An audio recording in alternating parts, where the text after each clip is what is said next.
Wuthering Heights, or Ian Brady and Myra Hindley, The Wonder Years. We accept a one of us. We accept a one of us.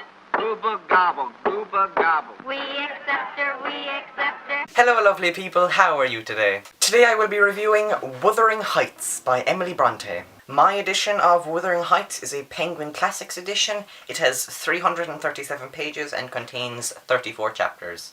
Where do I even begin to start to describe the black hole that this book left me in? Okay, imagine a film starring the little girl in the red coat from Schindler's List and Roberto Benigni's character in Life is Beautiful and the entire cast of Requiem for a Dream and the dog from Marley and Me, starring in a film co-directed by Michael Haneke, Lars von Trier and Darren Aronofsky. Okay, so the plot of the film would be that they'd all slowly have to kill each other in tragic circumstances, and at the very end of the film it just cuts to a large bright white room and it just super zooms up on a face. It is the face of Werner Herzog and he just looks straight into the camera and he says, "There ist no God, only fear, desolation und murder." Cut to black. That's Wuthering Heights.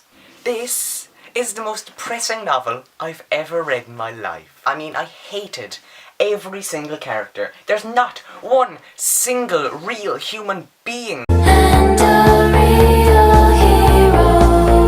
in this entire novel. The people who think this is a love story also probably think that Romeo and Juliet is a love story. Because you know, most love stories end with double suicide after you know the person for a week. The odd thing about Wuthering Heights is that it crescendos, but then it decrescendos. It kind of, you know, woo! You know, the main thing happens in the centre and then it just kind of fizzles out into the depressing. First half, you know, it's okay. I liked the first half. I could read it and it was fine and it was dandy, and then the second half came along, and the second half it's so depressing. I physically couldn't. I had to take it segmented. I had to read a chapter, and then I watched Clueless, and then I read a chapter, and then I watched Romy and Michelle's high school reunion, and then I read a chapter, and I watched Heathers. Heathers probably wasn't the best decision in hindsight. So yeah, it's not as good as Jane Eyre, but it's much better than Pride and Prejudice.